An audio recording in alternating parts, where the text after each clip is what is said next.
नमस्कार, साहित्य तक के बातें मुलाकातें कार्यक्रम में आपका स्वागत है। आज मेरे साथ हैं साहित्य जगत की शख्सियत मैत्रेयी पुष्पा। मैत्रेयी जी अपने लेखन से जितनी ज़्यादा प्रसिद्ध हैं, उतनी ही ज़्यादा अपनी बेबाक बयानी से भी प्रसिद्ध हैं। उनके जीवन में एक खुली हुई किताब की तरह है और जो लिखती हैं उस पर अडिग रहने की उनके अंदर क्षमता है। मुझे उनके बारे में कुछ अलग से बताने की ज़रूरत नहीं है। उनके उपन्यास, उनकी कहानियाँ, यहाँ तक कि उनकी फेसबुक पोस्ट भी कुछ न कुछ बोलती है। अभी उन्होंने अपनी फेसबुक पोस्ट पे अपना जो आवरण कोटेशन लिखा है, वह लिखा है, मैं तो पलाश भी रही जिसमें खुशबू नहीं थी, रंग था। रंग आग का था।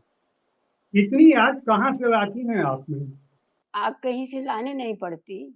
आग तो अपने अंदर ही होती है। किसी में ज़्यादा होती है, किसी में कम होती होती तो सभी में है।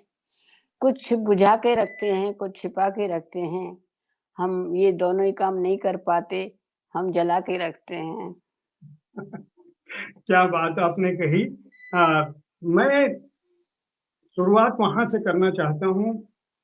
हमारे इस कार्यक्रम में हमारी कोशिश है कि हमारे श्रोताओं को यह पता चले कि जिस लेखक को वह पढ़ते हैं, जो उनके लिए एक बड़ी शख्सियत के रूप में उभर कर सामने आता है अपने शब्दों से, वह आखिर कैसे निर्मित हुआ, कैसे बना। तो मैं शुरुआत करूँगा मैत्रेयी पुष्पा जी के गाँव से, उनके बचपन से। मैं आपके शुरुआती जीवन के बारे में जानना चाहता हूँ, वहाँ से उस सफ़र तक जब पहली बार आप मैत्रेयी पुष्पा के रूप में छपी या अपनी छपी किताबों या रचनाओं को आपने देखा हो। मैं तो वैसे ही थी जैसे एक लड़की होती है, लेकिन हर लड़की को स्थितियाँ अलग मिलती हैं, परिस्थितियाँ अलग मिलती हैं। मुझे भी मिली। मुझे वो स्वाभाविक स्थितियाँ, परिस्थितियाँ नहीं मिली, जो एक लड़की को परिवार में मिलती हैं। मेरे पास कोई परिवार नहीं था। मु मुझ मेरे पास कोई सुरक्षा नहीं थी, सुरक्षात्मक क कवच नहीं था, जो लड़कियों के पास होता है। जिसकी छाँव में वो ये उम्मीद कर सकती हैं, वो सुरक्षा हो या नहीं हो लेकिन उम्मीद तो कर सकती हैं। मुझे उम्मीदें भी नहीं थी, क्योंकि मेरे आस-पास ये कोई जैसे भाई, पिता, कोई मामा, चाचा कोई नहीं था, है ना? सिर्फ़ माँ थी जो मुझसे बहुत अलग अलग रहती थी, नौकरी की वज़ह से अलग रहती थी। तो ये सोचिए कि मेरा जीवन अकेले ही कटा है और बहुत छोटेपन से मैंने अकेले ही जो जो भी ज़िंदगी है उसका सामना किया है और आप सब लोग जो मुझे सुन रहे हैं समझ सकते हैं कि लड़की का जीवन क्या होता है। उसे कहाँ-कहाँ से बचना पड़ता है, उन्हें उसे कहाँ-कहाँ से हटना पड़ता है। ऐसे में पढ़ाई करना बहुत मुश्किल काम है। जो मैं एक गाँव से आती हूँ और ऐसे गाँव से जहाँ सड़क नहीं होती है, जहाँ वाहन नहीं चलते हैं, तो वहाँ से स्कूल बहुत दूर होते हैं, जहाँ पैदल जाना पड़ता है। शुरू से मैंने पैदल जा-जा के पढ़ाई की है और अकेले रास्ते में जाके पढ़ाई की है। जहाँ लड़कियाँ आज सड़कों पे भी डरती हैं, हम अकेले गए हैं और बीहड़ में गई हूँ। तो ये सब जो आप इनको रिस्क कहेंगे, मेरे लिए ये रिस्क नहीं थे, ये खतरे नहीं थे, ये मेरे लिए तो एक स्वाभाविक जीवन था, जिसकी आदत भी तो पड़ जाती है। आदमी जब जंगलों में रहता है, तो जंगलों की आदत पड़ जाती है, महलों में रहता है, तो महलों की आदत पड़ जाती है। तो मुझे तो उन बीहड़ों की ही आदत पड़ गई थी। तो उन बीहड़ों से चलते-चलते ज़ाहिर है, शादी जब होती है, तो जीवन बदल जाता है लड़की का। वो स्त्री एक बन जाती है और उसका जीवन बदल जाता है। तो क्योंकि पढ़ गई थी, इसलिए शादी ऐसी जगह हो गई जो जहाँ भीड़ नहीं थी, जहाँ शहर था। शहर से मैं ज़्यादा परिचित नहीं थी और शहर था, लेकिन एक गाँव से बीहड़ से आई लड़की को वो शहर नहीं पहचानता था। उस बहू को वो नहीं पहचानता था। उस बहू के रूप में ही पहचानता था, वो क्या योग्यता लाई है, क्या पढ़ी थी, क्या नहीं पढ़ी थी, उसके बारे में जानने की कोई ज़रूरत होती नहीं है, ससुराल वालों को तो नहीं होती है। बहुत दिन तक रही, 25 साल तक ऐसे ही निकले, बच्चे-वच्चे पैदा हो गए, उनको पाला, उनको पढ़ाया, ससुराल जी। आपकी किस शहर में थी? गांव तो आपका बुंदेलखंड में खिल्ली गांव था। नाम से ही लगता है खिल्ली एक ऐसा मजाकिया शब्द है कि खिल्ली उड़ाना भी कह सकते हैं, जो आप आजकल सोशल मीडिया पे वही। आप खिल्ली उड़ा रही हैं। उस पर बाद में आएंगे। लेकिन वो शहर नहीं, कौन सा था जहाँ नहीं, गांव से नहीं, आप? मैं शादी हो के तो अलीगढ़ में आई थी, लेकिन जो नौकरी जो पति की नौकरी लगी वो एम्स में यहाँ दिल्ली में लगी और मैं दिल्ली आ गई। सीधे हाँ, मेट्रो शहर में आ गए सीधे, हाँ, राजधानी में। बीहड़ से सीधे खिल्ली से दिल्ली आ गई, ये हाँ, समझिए। खिल्ली से दिल्ली। दिल्ली आ जी। गई। तो यहाँ पर फिर मैं भूल गई कि मैं पढ़ी हुई थी या क्या था। तो ऐसे ही जब मेरी बेटी भी बड़ी हो गई, जो मैंने लिखा भी है, तो उसने कहा कि आप लिखिए, आप तो लिखती थी, हमारे लिए लिख देती थी जब हम पढ़ते थे, आप लिखिए। तो मैंने लिखना शुरू किया और ये कोई जादू नहीं था, ये मेरे ख्याल में एक साधारण सी बात थी, बहुत सादा बात थी। और ये ना शहर की बात थी, ना कोई चमकीली सड़कों की बात थी, ये गाँव की बात थी, धूल-धकड़ की बात थी और धूल भरी उन स्त्रियों की ही बात थी, जो मैंने लिखी। क्योंकि मेरे पास और कोई अनुभव थे नहीं। अब आप मुझसे पूछेंगे दिल्ली में रह रही थी, तो दिल्ली के अनुभव क्यों नहीं थे? 25 साल रह रही थी दिल्ली में। मैं उन स्त्रियों में नहीं मिक्स हो पाई, उनके जीवन को नहीं देख पाई। मैं अपने ही उसमें रहती थी बच और गाँव चली जाती थी। गाँव से मेरा लगाव बहुत है, जो हमारी यहाँ की महिलाओं को मेरे से बहुत तकलीफ़ है और उसमें लिखा भी है उन लोगों ने कि ये गाँव को बहुत पसंद करती है और ये गाँव की स्त्रियों का बहुत पक्ष लेती है और ये गाँव की स्त्रियों के बारे में ही लिखना चाहती है। हाँ, मैं स्वीकार करती हूँ इस बात को कि मैं गाँव को पसंद क्या करती हूँ, गाँव की रग-रग को पहचानती हूँ। मेरा पूरा 19 साल तक का जीवन गाँव में ही कटा है। 19 साल की शादी हुई थी और मैं उन स्त्रियों से ज़्यादा करीब हूँ। बिल्कुल उनमें से ही एक स्त्री हूँ। मैं नहीं भूल पाती, ना मैं वो उस चोले को नहीं उतार पाती। मैं नहीं, ना कपड़ों से बदल पाई, ना दिल से बदल पाई, कहीं से नहीं बदल पाई और इस दिल्ली में मैं उसी खिल्ली की रही हूँ।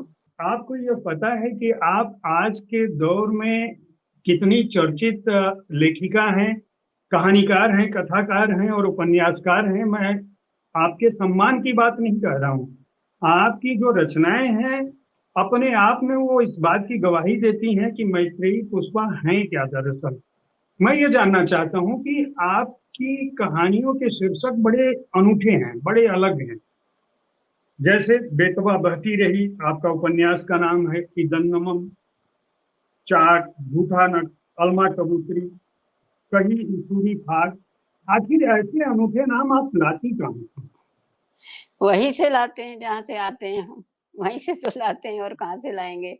क्योंकि बेतवा वहीं बहती है, जहाँ मैंने पढ़ाई की है। ईसरी के जी। कवि जो लोक कवि हैं वो भी वहीं थे जहाँ मैंने पढ़ाई की है ना? आप जो भी कहें धन्यमम वहीं का है, उसी धरती का है, उसी गाँव का है जहाँ मैं रही हूँ। जहाँ रह के मैंने पढ़ाई की है।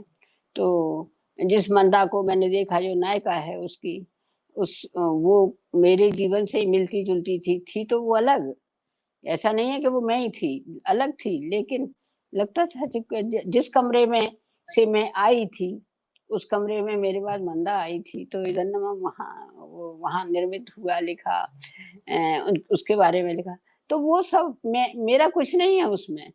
मैं आपके सामने यहाँ ये कह रही हूँ पूरे अपने पूरे होशो-हवास में, पूरे सच्चाई के साथ कि जो मैंने लिखा है मेरा कुछ नहीं है, वो स्त्रियाँ ही हैं, जिनका मैंने खाका खींचा है, जिनका मैंने चरित्र लिखा है, उन्होंने अपना चरित्र बनाया है, गढ़ा है, मेरे सामने रखा है। मैंने कलम चलाई है, बस मैं उतनी ही हकदार हूँ कलम की और कुछ नहीं। अगर आपके पात्रों में मैं यह पूछूं कि आपको अपना सबसे प्रिय पात्र, मैं किताब की बात नहीं कर रहा हूँ, मैं पात्र की बात कर रहा हूँ, इसमें मैं आपकी आत्मकथा को भी शामिल करना चाहूंगा। अगर मैत्रेयी पुष्पा जी से मुझे यह जानना हो कि मैत्रेयी जी को अपना कौन सा पात्र, इंक्लूडिंग आप खुद को भी शामिल कर सकती हैं, आप कह सकती हैं कि मुझे मेरी आत्मकथा सबसे ज्यादा पसंद है, कौन सा पात्र आपको सबसे अधिक आपके मन के करीब रहा, या जिस कृति को लिखने के बाद आपको लगा कि मैत्री जो लिखना चाहती वह लिख दिया मैंने? हाँ, मैं अपनी आत्मकथाओं की बात नहीं करती और ऐसा नहीं बोल सकती कि वही मुझे प्रिय हैं। एक उपन्यास है जो काफ़ी विवादित रहा, बदनाम रहा, वो है चाक। चाक की जो सारंग है, नायिका है, वो मेरे बहुत नज़दीक है और वो उसको मैंने बहुत मन से रचा। बहुत मन से रचा क्या, वो मेरे मन मस्तिष्क में रच गई, तो मेरी कलम के अंडर आ गई, ये समझ लीजिए। तो मुझे वो नायिका ही मेरे बहुत करीब है और चाक जो है मेरा उपन्यास मुझे बहुत पसंद है। हालाँकि वो जैसा मेरे साथ होता रहा है और हो भी रहा है, बहुत विवादित और बदनाम हुआ वो उपन्यास। पांडे जी, एक बात कह दूँ, चाक ही सबसे ज़्यादा बिकता है, पता नहीं क्यों मुझे। उसकी कथा में ऐसा क्या था, इतना विवाद क्यों होना चाहिए? हम 21वीं शताब्दी में चल रहे हैं, हमारा जीवन दो धाराओं में, मतलब आप मानिए कि आधुनिकता अब गांव गंवार के लिए हो गया है। मतलब सीधापन, सरलता आज के दौर में यह मानी जाती है कि सरलता का मतलब मूर्खता है, तो विवाद तो होना नहीं चाहिए। आखिर विवाद हुआ क्यों, कहानी क्या थी? थोड़ी सी हमारे श्रोताओं को, जिन्होंने किताब नहीं पढ़ी है, एक जिस कहानी में आप बता दें कि आखिर ऐसा क्या था जिस पर विवाद हुआ। देखिए ये जो आप कह रहे हैं ना कि उस पे विवाद नहीं होना चाहिए, ये सब ऊपर की कथनी है। ऐसा कहते हैं कि नहीं, इस पे नहीं होना चाहिए विवाद, लेकिन हम धीरे-धीरे उसी उसमें पहुँच जाते हैं जिसमें हम स्त्री को रखते आए हैं, है ना? कि स्त्री अरे ऐसा कर गई, अरे ऐसा क्यों किया स्त्री ने? ये तो नहीं करना चाहिए था, ये तो हमारी परंपरा के बाहर है, ये तो हमारी इज़्ज़त के बाहर है, घर की इज़्ज़त खो दी इसने, है ना? वो प्रेम नहीं करेगी। ये सब बातें हैं जिनको हम कितने ही मॉडर्न हो जाएँ, लेकिन हम माफ़ नहीं करते। ये मेट्रोपॉलिटन सिटी को छोड़ दीजिए, पूरा भारत मेट्रोपॉलिटन सिटी नहीं है पांडे जी, हैं? वो पूरा जो 70% भारत है, वो दूसरा है और ये महानगर का भारत बिल्कुल दूसरा है। मैंने ऐसे ही देखा है। मेरी नज़र में ऐसा ही आया है, मैं यहाँ मुझे 45 साल से ज़्यादा हो गए इस शहर में, तो मैंने देखा है। तो अगर हम वहाँ की बात करते हैं और वहाँ की बात उठाते हैं, तो यहाँ के लोग भी उसे बर्दाश्त नहीं कर पाते। गाँव के तो फिर भी कर जाएँगे, लेकिन यहाँ के लोगों ने नहीं किया, आलोचकों ने नहीं किया। जैसे एक अपवित्र किताब हो, ऐसे करके इसे छुओ मत, हैं? क्योंकि वो स्त्री प्रेम करती है, वो स्त्री जो टीचर है, एक शिक्षक है, जो गाँव में नहीं आते शिक्षक, गाँव का स्कूल बर्बाद होता है, आप भी जानते होंगे कि वहाँ प्राइमरी पाठशाला की क्या हालत है। मैं जी मुझसे जी। ज़्यादा कौन जानेगा, मैंने सब देखा है, पढ़ी भी हूँ, प्राइमरी में ही पढ़ी हूँ, हैं? और अभी तक भी मेरे नज़रों में सब रहता है। तो या तो शिक्षक आता ही नहीं है, आता है तो 2-4 दिन आ गया, फिर चला गया, फिर एक लड़का रख दिया अपनी जगह पे, वही पढ़ा रहा है, तनख्वाह खुद ले रहे हैं, तो टीचर्स की तनख्वाह तो अच्छी है, वेतन अच्छा है, ले रहे हैं, तो ये सब होता रहता है। तो गरीबों के जो बच्चे हैं, वो सफ़र करते हैं। अमीर तो भेज देते हैं शहर में अपना, वो इंग्लिश स्कूल में पढ़ा देते हैं, हैं? वो लेकिन गरीब क्या करे, कहाँ पढ़ाए? उनके बच्चे कैसे रह जाते हैं? ये थीम थी शिक्षक की थी। वो स्त्री जो है, वो सिर्फ़ इसलिए उस मास्टर को ये भ्रष्टाचार करने के लिए जब मारते हैं या प्रधान क्योंकि सारा बजट प्रधान के पास होता है स्कूल का। अब वो बदल गई हैं ना सारी योजनाएँ। जी तो जी। भ्रष्टाचार कराने के लिए पीटते हैं उसको, तो वो स्त्री उसको अपना समर्पण तक कर देती है कि तू ज़िंदा रह, तू मरना मत, मैं तुझे बचाऊँगी। बस ये थी बात, तो इस पे विवाद हो गया बहुत ज़्यादा कि अरे! उसकी उसकी पत्नी हो के और दूसरे को गले लगा रही है, ये क्या? ये क्या? तो यहाँ के क्लबों की और इसकी तो छोड़ दीजिए, जो गाँव की स्त्री है वो तो इस पे भी माफ़ नहीं की जा सकती, हैं? और शहरों में ही बबेले मचे, बड़े-बड़े जो आलोचक हैं, समीक्षक हैं, उनको चाक छूना पाप हो गया। मैंने कहा मत छुओ, अपवित्र है, लेकिन पाठकों ने छुआ। क्यों कहते हैं प्रकाशक कि वो सबसे ज्यादा बिकता है? मंदा, सारंग, अल्मा, शीलो, जी ये सारी क्रांतिकारी महिलाएं हैं। और जी इन दिनों आप फेसबुक पे जो क्रांति करने वाली लड़कियां, लेखिकाएं हैं, जो मानती हैं कि मैं लेखिका हूं, और उनको ये भी मानती हैं कि हम क्रांति कर रहे हैं सोशल मीडिया पे, समाज में नारीवाद का झंडा बुलंद कर रखा है हमने, ऐसा उन लेखिकाओं को लगता है।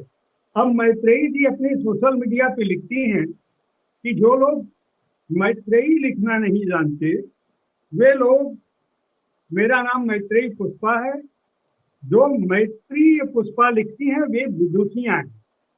आप कोई छोटा सा कमेंट कर देते हो कि चौन्नी अठन्नियों को हटा दिया, आपकी बाल है, आपका पेज है, आप किसी को रख सकती हैं, हटा सकती हैं।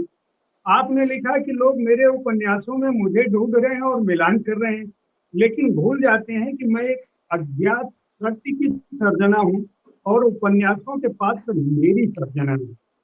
आप जब जी अपनी बात कहती हैं तो कहीं न कहीं से जो विदुषी का भाव है, जो आध्यात्म का भाव है, वो आपके अंदर, आपकी लेखनी में झलकता है। भले ही आप आम आदमी की बात करेंगे, तो आखिर ये विवाद की कहाँ पर आ गया? मुझे तो यह समझ में आता है कि जो जिस चीज का झंडा वो लोग उठाए हैं, आप कायदे से उनकी प्रतिनिधि हैं, तो इस रूप में तो आपका सम्मान होना चाहिए। ये उल्टी धारा कैसे बहनी शुरू हुई, यह मैं जानना चाहता हूँ।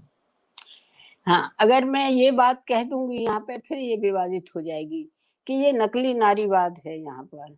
पांडे जी, ये नकली नारीवाद है। मैं फिर कहती हूँ और 10 दफे कहूंगी इस बात को, क्योंकि नारीवाद के नाम पे कुछ भी चलाया जा रहा है। और मुझसे कहा जा रहा है कि मैं गांव की स्त्रियों को ही पसंद करती हूँ, मैं शहर की स्त्रियों को पसंद नहीं करती। ये किस किस उस पे कहा जा रहा है? जब मेरा पूरा क्षेत्र ही गांव का रहा है, जो मेरे अनुभव हैं गांव के रहे हैं, तो मैं वही कहूंगी ना। आप लोग हैं तो सही, आप शहर की बात करिए, मैं रोक थोड़ी नहीं, मैंने तो कभी नहीं रोका, ना मैंने कभी ये ऑब्जेक्शन किया है। तो ये बात है। और एक ये बात है कि जो बहुत मतलब ज्ञानवान भी हैं और यहाँ बहुत अच्छी शिक्षा ली है,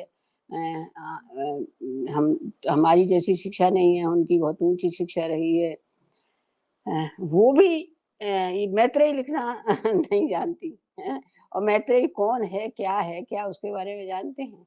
जानना चाहिए। हमारे यहाँ की विदुषी महिला रही हैं, जिन्होंने शास्त्रार्थ भी किया था। शास्त्रार्थ किया ही नहीं था, उन्होंने उस याज्ञवल्क जैसे ऋषि को पति के रूप में वर्ण तब किया जब वो उनसे शास्त्रार्थ में हार गए थे, और बिल्कुल। याज्ञवल्क ने यह निवेदन किया था कि मुझे आप अपना शिष्य बना लीजिए।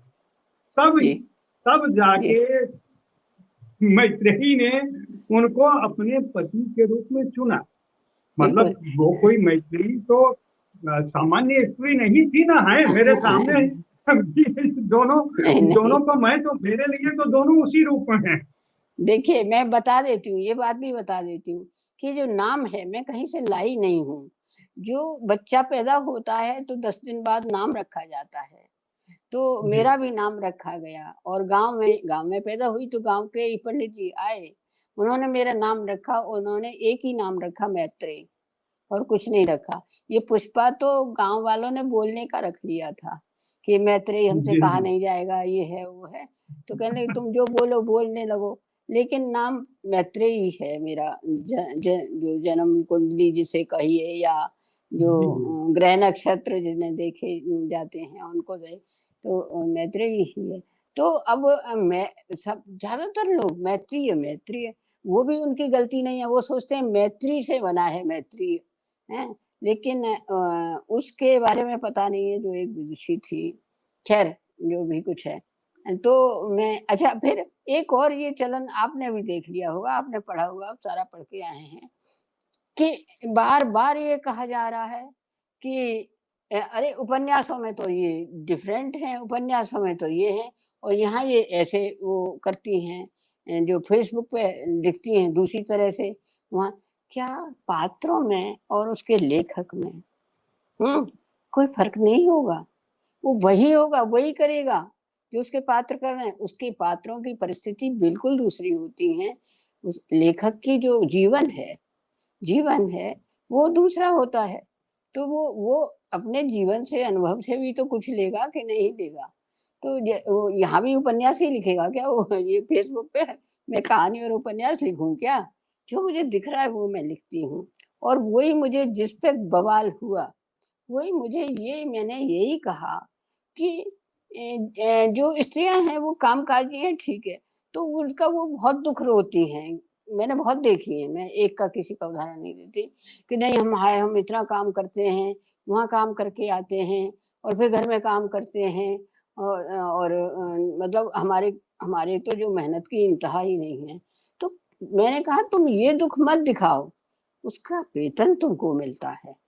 जो घर में रहती है स्त्री, उसे कुछ मिलता है क्या? कोई मुझे बता दे। उसे कोई वेतन तनख्वाह मिलती है क्या? वो भी दिन भर लगी रहती है काम में। ये ही मैंने लिखा था। तो आपके पास जो जो आपकी नौकरी है, कोई कह नहीं रहा आप अपने लिए कर रही हैं, मैंने ये कहा। नहीं नहीं, ये कह रही है अपने लिए कर रही है, तो किसके लिए कर रही है? छोड़ दो ना, छोड़ दो। क्यों नहीं छोड़ती? आपको भी कुछ दिख ही रहा होगा तभी कर रही है ना।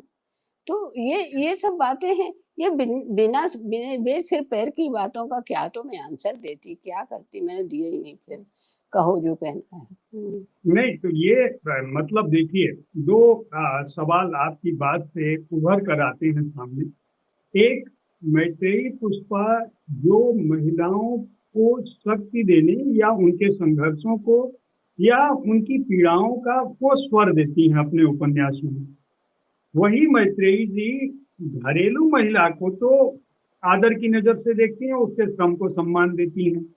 जो आपके मतलब जिन लड़कियों को या जिन लेखिकाओं को, युवा लेखिकाओं को आपसे नाराजगी है, उनका यह मानना है या वह ऐसा सोचती हैं कि कामकाजी महिलाओं को जो सम्मान मिलना चाहिए, महिलाओं को चाहे वह कामकाजी हो या घरेलू हो, उनकी आवाज को मिल के उठाना चाहिए। अगर आप उनके स्वर में अपना स्वर मिला देंगी तो शायद उनको ज्यादा ताकत मिले।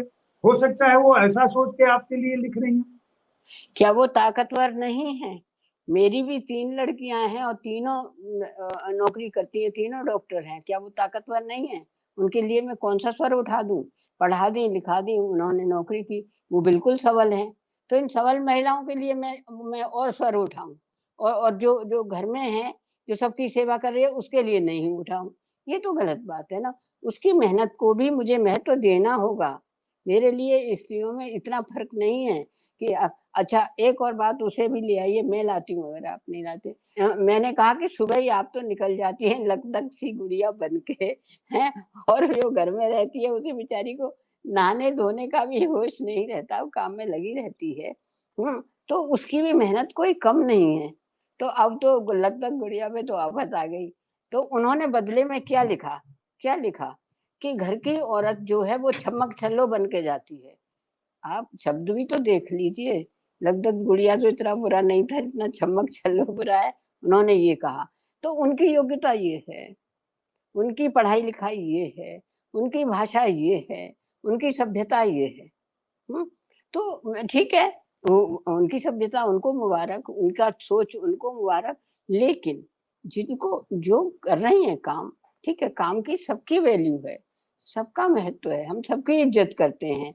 लेकिन जिसकी इज्जत नहीं होती है, जो घर में रहती है, उसका महत्व इतना नहीं माना जाता, ये एक सच बात है। मैम, हुँ, मेरा हुँ। एक सवाल है, हटाइए इस बात को। मैं समझ गया आप जो कहना चाहती हैं, आपका संदेश आपकी किताबों में स्पष्ट है। आप फेसबुक पर भी अपनी बातों को कभी भी छुपाती नहीं है। यहाँ तक कि छठ पे भी आपने जो एक प्रतिक्रिया लिखी थी, वह भी मुझे याद है। और जो लोग भी आपके प्रशंसक हैं वो जानते हैं कि मैत्रेयी जी जो ऐसी हैं वैसी हैं।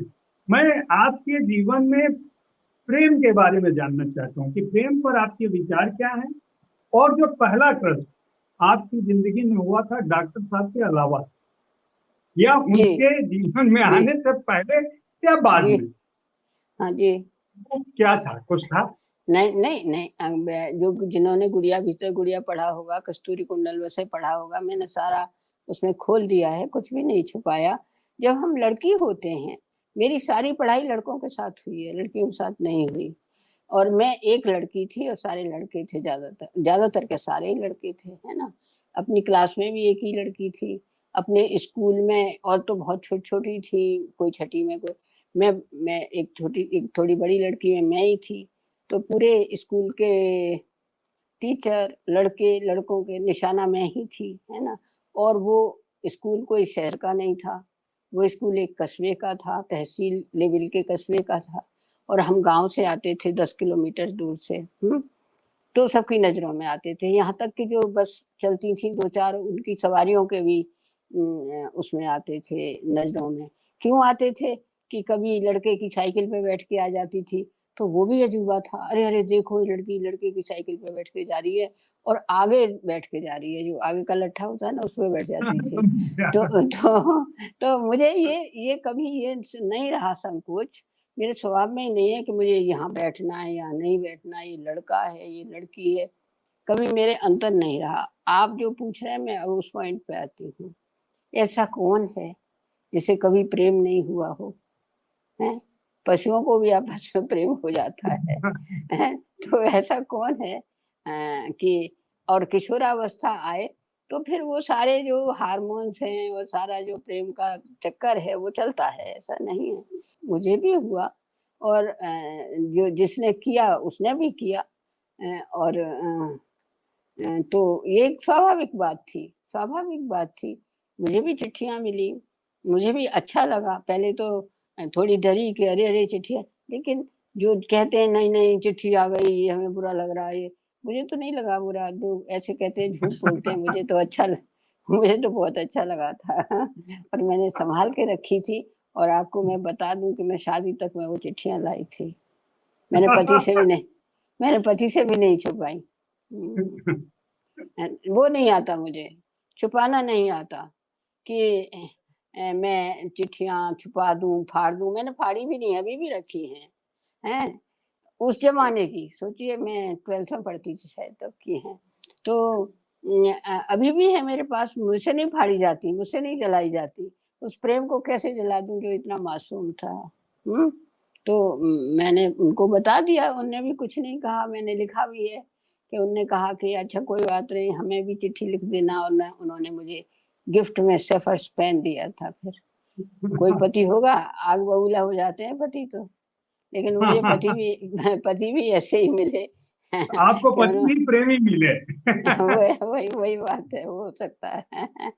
तो ऐसा है और ये तो आकर्षण है, जो शादी के बाद भी हो जाते हैं, ऐसा नहीं मैं उसको स्वीकार करती हूँ, शादी के बाद भी हो जाते हैं। गुड़िया भीतर गुड़िया में मैंने लिखा है और साफ लिखा है। और जिनसे आकर्षण हुआ था, उन्हें भी पढ़ने को दे दिए, तुम भी पढ़ लो। हुँ, मैम, तो आज हुँ, के समय में जो महिलाओं की स्थिति है हुँ, शहर और गांव में, पिछले हुँ। 25 साल आप गांव में रही और उसके बाद शादी के बाद यहाँ भी आपको 40 से 40 साल, मतलब आप लगभग 5 दशकों से इस समाज को देख रही हैं और इस समाज में स्त्रियों की नारी को दशा को देख रही हैं। मैं ये जानना चाहता हूँ कि इनके बीच क्या कोई बदलाव हुआ है या अभी भी भारतीय नारी घरों में उसी स्थिति को प्राप्त है जैसा आज के 5 दशक या 4 दशक पहले। नहीं बदलाव आया है, वैसा नहीं है, जैसा 4 दशक पहले था या 5 दशक पहले था। पहले बोल नहीं सकती थी स्त्री, अब बोलती है। बिल्कुल बोलती है, अपनी बात भी मनवाना चाहती है वो और नहीं मानते हैं, तो अनशन भी करती है। हुँ। और मैं एक एक वर्ड कहा करती हूँ, त्रिया चरित्र भी करती है, क्योंकि त्रिया चरित्र के बिना हमारा जीवन चलता नहीं है। जो आदमी लोग हैं समझते नहीं हैं कुछ भी जब तक त्रिया चरित्र ना करो, तो वो भी करती है ना? करना पड़ता है। तो नहीं तो मारे जाएँगे अगर नहीं करेंगे तो। तो बहुत स्त्री समझदार भी हुई है और तब के मुकाबले और शिक्षा भी ज़्यादा फैली है, तो शिक्षा ने जब पाँव पसारे हैं गाँव तक, जहाँ मैं एक लड़की पढ़ने जाती थी और वहाँ 50 लड़की पढ़ने जाती हैं। तो समझदार हुई हैं, लेकिन कहीं तक थोड़ी-सी वो भी हुई हैं, क्या कहना चाहिए, जो हम एक सम्मान लोगों का करते थे, थोड़ी इज़्ज़त करते थे, तो इज़्ज़त और सम्मान इसको हम बिल्कुल दकियानूसी समझते हैं। वो नहीं, बड़ों का नहीं करना चाहिए, क्यों करें हम तो नहीं करेंगे। ये एक आया है, एक गरूर भी आया है ये सब। हुँ? तो ये फ़र्क तो पड़ा है। और जब ये पढ़ने का मतलब ये नहीं होता है, या सभ्य होने का मतलब ये नहीं होता है कि हम इस तरह से व्यवहार करें कि दूसरे को परेशानी दें, तो इसमें फ़र्क आया है। विनम्रता ख़त्म हो गई, विनम्रता तो एक क्या कहना चाहिए, दकियानूसीपन माना जाता है। तो कुछ चीज़ें अच्छी हुई, कुछ बुरी हुई, और ठीक है, स्त्री अब उतने पर्दे में भी नहीं है। गाँव में जाओ तो है पर्दे में, लेकिन उतने नहीं है पर्दे में, तो ये बदलाव तो आया है। आज के बोलो। दौर की अगर सबसे बड़ी समस्या हम माने, स्त्री की बात और पुरुष की बात नहीं, मैं पूरे भारतीय समाज की बात कर रहा हूँ, तो बतौर लेखिका आपको चुनना हो कि इस देश में 2-3 समस्याएँ क्या हैं जो दूर होनी चाहिए और हर नागरिक को उसको दूर करने में उसका एक कर्तव्य है, उसकी भूमिका है, तो आप किन समस्याओं को चुनेंगे? देखिए, जो शिक्षा की समस्या थी, वो तो अब इतनी नहीं रही है। एक बराबरी की समस्या तो है, कि जो पुरुष समाज में स्त्री को बराबरी का दर्जा देने में बहुत हिचक है अभी। आप भी देखते होंगे, राजनीतिक उसमें क्षेत्र में अधिकार मिल गए। वो संवैधानिक रूप से उसे वो हकदारी मिली है। वो प्रधान के लिए खड़ी हो सकती है, वो उससे ऊपर जिला पंचायत अध्यक्ष के लिए खड़ी हो सकती है, वो एमएलए के लिए, एमपी के लिए लेकिन लेकिन जो कर्म क्षेत्र है, अभी उसमें आने नहीं दिया जा रहा है स्त्री को, तो मेरा ध्यान इस पे बहुत रहता है। और मैंने कहानी भी लिखी है, और मैंने उपन्यास भी लिखे हैं। चाक में भी यही जो अंत है वो वही है कि वो खड़ी हो जाती है, और फैसला एक कहानी है, उसमें भी ये है कि वो अपनी जब अन्याय होता है तो वो अपने हस्बैंड के खिलाफ ही वोट दे के आती है, जो स्त्रियाँ नहीं करती हैं, जो यहाँ की समझदार स्त्रियाँ नहीं कर सकती। आप मुझे बता दीजिए कि जिनके पति हैं अपराध कर रहे हैं, जुल्म ढा रहे हैं, तो उन पे केस चलते हैं, तो कितनी पत्नियां हैं जो उनके अगेंस्ट गवाही देने जाएंगी? नहीं है। हैं बड़ी बड़ी पढ़ी लिखी विदुषियां मिल जाएंगी तथाकथित, हैं, लेकिन वो न्याय के साथ नहीं चलेंगी। मेरे ख्याल में न्याय के साथ चलना चाहिए। मुझे ऐसी भी स्त्री मिली हैं पांडे जी, कि जो न्याय के साथ चली, अपने बेटे के खिलाफ न्याय के साथ चली हैं। मैं करनाल में थी, पुलिस ट्रेनिंग सेंटर में, मैंने बड़ी खाक छानी है असल में, तो इसलिए मैं ये सब बातें कह देती हूँ। तो पुलिस ट्रेनिंग सेंटर में थी, मैं कई साल गई हूँ, लगातार गई हूँ।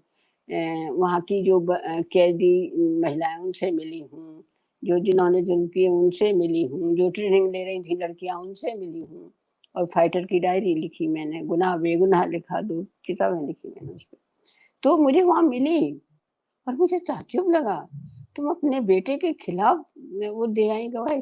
कि हाँ, मैं उसके खिलाफ गवाही दे आई, और उसको फांसी होनी चाहिए, उस माँ ने कहा। लेकिन ऐसी कितनी मिलेंगी? ऐसी नहीं मिल सकती। मदर मदर इंडिया थी, इंडिया में तो दिखाया मैंने गया जीती। था। हाँ, तो मैंने लिखा भी है, मैंने तो जीती जाती मदर इंडिया देखी, है ना? जिसने कहा, जी, मैंने उसी उसी कोठे में उसका मैं तो सोच रही थी इसको फांसी होगी, लेकिन वो बच गया, तो मैंने उसी कोठे में उसका कत्ल कर दिया जिसमें वो पैदा हुआ था। उसने मेरे से कहा। तो ऐसी कितनी मिलेंगी? तो मेरा कहना ये है, चाहे स्त्री हो चाहे पुरुष, न्याय के साथ होना चाहिए। जिस दिन अन्याय खत्म हो जाएगा तो बहुत चीजें संभल जाएंगी, समाज ही संभल जाएगा, क्योंकि अन्याय के प्रति हम आंख बंद कर लेते हैं, न्याय की बात सोचते ही नहीं हैं। फिर संबंध आ जाते हैं आड़े, फिर रिश्तेदारियाँ आ जाती, फिर मित्रता आ जाती है आड़े। लेकिन इसमें तो कुछ आड़े आना नहीं चाहिए ना। तो ये है, ये मेरा कहना है। 1-2 बातें, एक तो राजनीति हो गई, एक ये जुडिशरी हो गई, है ना? और जी। बाकी तो सामाजिक हैं, धार्मिक हैं।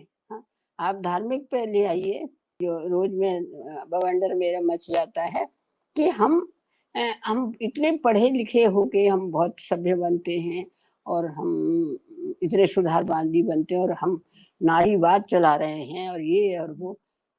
आप सब कुछ चला के भी आप अंधविश्वास करती हैं। आप अंधविश्वासों में धँसी हुई हैं, है ना? आप जो हैं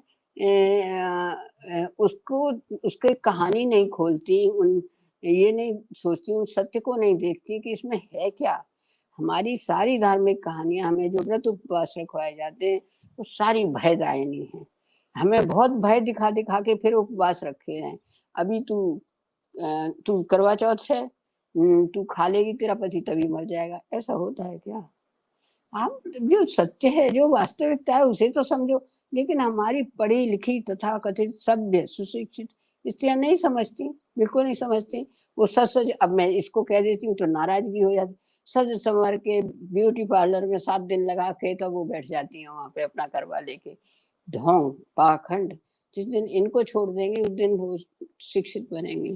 तो मैत्रेयी जी कोई व्रत नहीं रखती, इसका मतलब ठीक कोई है। पूजा पाठ आप नहीं करती है, नहीं, ठीक नहीं, है? नहीं। मेरा पूजा पाठ यही है कि मैं किसी को दुःख नहीं देना चाहती, बस इतना ही है। और जो कमज़ोर है, चाहे लड़की हो चाहे आदमी हो, कमज़ोर वर्ग है उसके प्रति मेरा बहुत मेरे ख़्याल में ज़रूरत से ज़्यादा ही हमदर्दी रहती है। जो घर में भी कभी-कभी शिकायत हो जाती है। तो स्वभाव होता है अपना बना, ऐसा स्वभाव बना तो क्या करें? तो आप लिखने की बात कह रहे हैं? अभी मैंने जी। लिखा ना कि लोग हल्ला मचा देते हैं कि क्या लिख रही हैं, क्या लिख रही हैं? कुछ नहीं लिख रही, अब नहीं लिख पाएँगी। तो ठीक है, अगर आप ये सोच रहे हैं अब नहीं लिख पाएँगी तो ठीक है, ये कोई बुरी बात तो नहीं है। जितना लिख गया नहीं, उतना ही ठीक है। हाँ, नहीं, देखिए वो जितना आपने लिख दिया वो हिंदी साहित्य को समृद्ध करने के लिए पर्याप्त है। बावजूद इसके मैत्रेयी जी जिस तरह से सोशल मीडिया पे सक्रिय हैं, यह माना नहीं जा सकता कि आप कुछ नहीं लिख रही हैं या कुछ नहीं, लिखना नहीं, नहीं नहीं चाहती हैं। ऐसा नहीं है लिखा, हाँ, हाँ, अभी आएगा छप के आ जाएगा, आने ही वाला है। हाँ, ऐसी क्या बात नहीं है। उपन्यास या कहानी क्या आ रहा है? या नहीं, आत्मकथा का कोई अंश आ रहा है? उपन्यास ही है। अभी आत्मकथा के लिए तो मसाला जुड़ा नहीं है। जुड़ता जा रहा है, वैसे जुड़ता जा रहा है कि क्या हालत है यहाँ पे, हैं? ने वो क्या है कि वो पूछो ना वहाँ क्या हालत है, वो वाली बात है। तो अच्छा, फिल्में देखना कब आपने शुरू किया? देखिए, अब तो मैं फ़िल्में देखती नहीं हूँ, सीधी बात है। मुझे अच्छी नहीं लगती जो आजकल आती हैं फ़िल्में, जी। लेकिन फ़िल्में देखना मैंने शुरू किया जब मैं लगभग 14-15 साल की थी तब किया। क्योंकि गाँव में तो होते नहीं है ना ये वो जी। हाँ, तो जब कभी झांसी आते थे हम, तो तब देखते थे। तो मैं जब देखी थी धूल का फूल जब छोटी थी एक पिक्चर आई थी धूल का फूल, सब लोगों ने हाँ, पता लड़कियों को दिखाई कि सब लोगों ने दिखाई अपनी-अपनी लड़कियों को, देखो अगर ऐसे फँस जाओगी किसी के साथ तो ऐसा हो जाएगा, इसलिए शिक्षाप्रद करके दिखाई वो, हैं? और कहीं देखी और ज़्यादातर उस उम्र में जो प्रेम-व्रेम की पिक्चर होती है ना, वो ज़्यादा हुँ। अच्छी लगती है। फिर वही दिल आया हूँ, जब प्यार-प्यार किसी से होता है, ये पिक्चर अच्छी लगती, ऐसी लगती थी अच्छी तो वही भी आ देखते आ थे हम। आपका पसंदीदा हीरो कौन था? उस वक़्त उस आज भी वक़्त जो अच्छा, आप नहीं, कौन-सा छोड़ गई हैं जिसको आपने पकड़ा, अब जब आप प्रेम पत्र अपना रखे हैं अभी, तो ऐसा तो है नहीं कि आप भूल चुकी होंगी? नहीं, नहीं मेरा हीरो अगर फ़िल्मी समझें तो राजेंद्र कुमार था, है ना? मैं हुँ। अगर फ़िल्मी सोचें तो राजेंद्र कुमार था और प्रेम पत्र मुझे सबसे ज़्यादा अच्छे लगते हैं, इसलिए मैं सुरक्षित रखती हूँ और मैं जहाँ भी जाती हूँ, बोलने को जाती हूँ, तो मैं बोलती हूँ कि चिट्ठियाँ लिखना छोड़ दिया आप लोगों ने, इसलिए आप साहित्य कैसे लिखेंगे?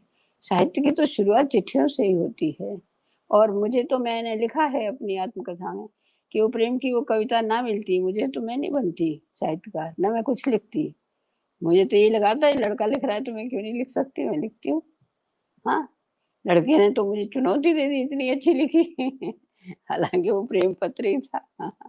तो तो ऐसा है साहित्य हमारा सारा एक हमारे हम भी जो उपन्यास लिखे हैं पांडे जी, उपन्यास लिखे हैं तो समाज के नाम चिट्ठी ही तो है और है क्या? हाँ, सही बात। कहानियाँ अपने लिखी हैं तो वो चिट्ठियाँ ही हैं।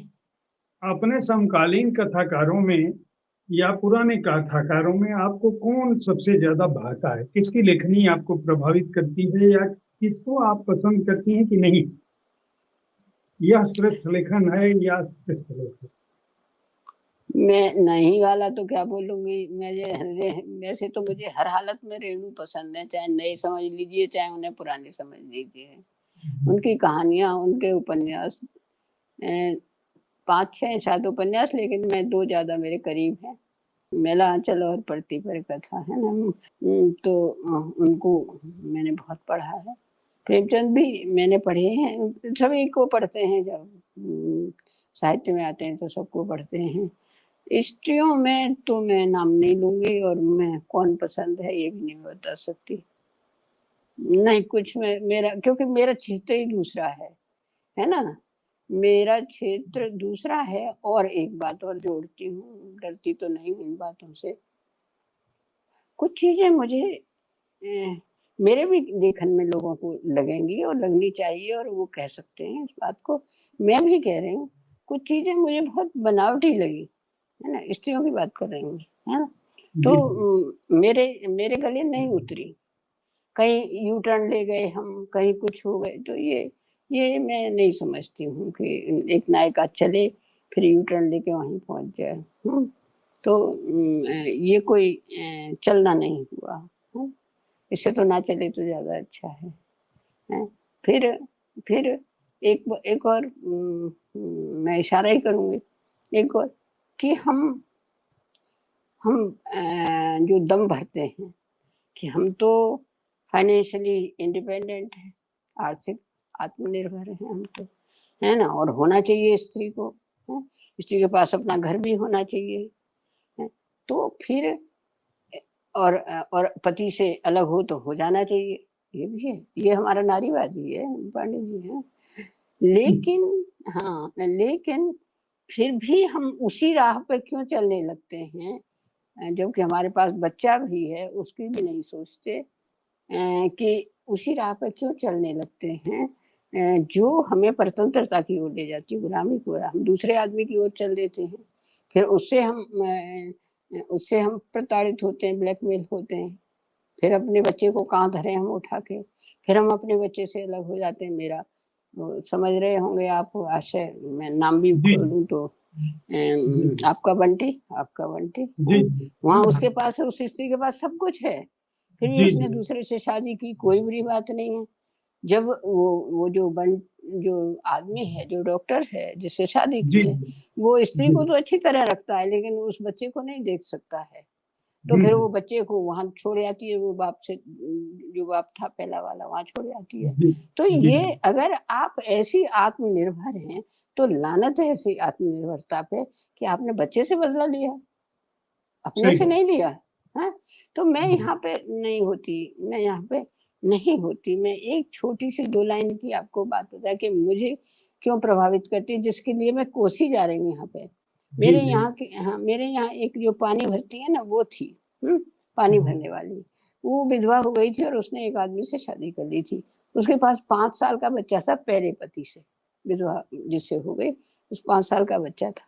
तो वो आदमी जो है मुझसे बोली कि हमारे यहाँ बहू जी कहा जाता है, बहू जी, ये जो आदमी मैंने कर लिया है, ये मुझे तो अच्छी तरह रखता है, लेकिन मेरे बच्चे को देख नहीं सकता, हैं? कभी उसे खाना खाते नहीं देख सकता, उसे कानों ऐंठ देगा, कहीं कुछ करेगा।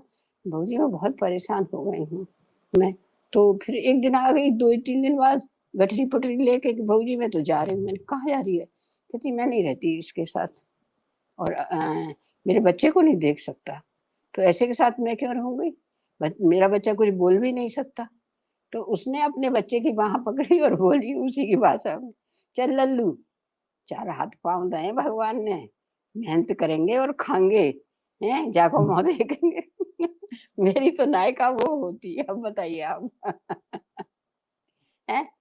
हमारी हमारी जो नायिका है, उसके सामने ये बंटी की नायिका क्या है? बताइए। कुछ नहीं। तो जी, सही तो बात। हैं? तो मैंने तो ऐसी स्त्रियाँ देखी हैं। अगर मैं कहानी लिखती तो उसकी लिखती जिसका नाम बिरमा था और चल लल्लू कह के भग गई अपने बच्चे को लेके गठरिया-पुटरिया लेके, तो मेरी नायिका वो होती, हैं? तो क्योंकि उसने कहा 4 हाथ पाँव दिए हैं भगवान ने, हम खाएँगे मेहनत करके। तो ये आत्मनिर्भरता तो ये होती है, स्वतंत्रता तो ये होती है। वो नहीं होती कि इसके यहाँ से अपना सामान रखा तो दूसरे का रख दिया, दूसरे के बिना आदमी के हमारा काम नहीं चल रहा है। फिर कैसे कहती हैं आपके पुरुष की हमें कोई ज़रूरत नहीं है? कैसे कहती हैं?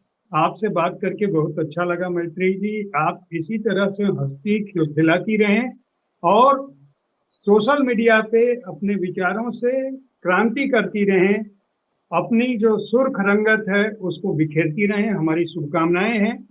मैं अगले बुधवार ठीक 9 बजे बातें मुलाकातें में आपसे फिर मुखातिब होऊंगा, ऐसी ही किसी शख्सियत के साथ, ऐसी ही खुली विचारों की खुली बातों के साथ। धन्यवाद। तब तक साहित्य तक देखते रहें। नमस्कार।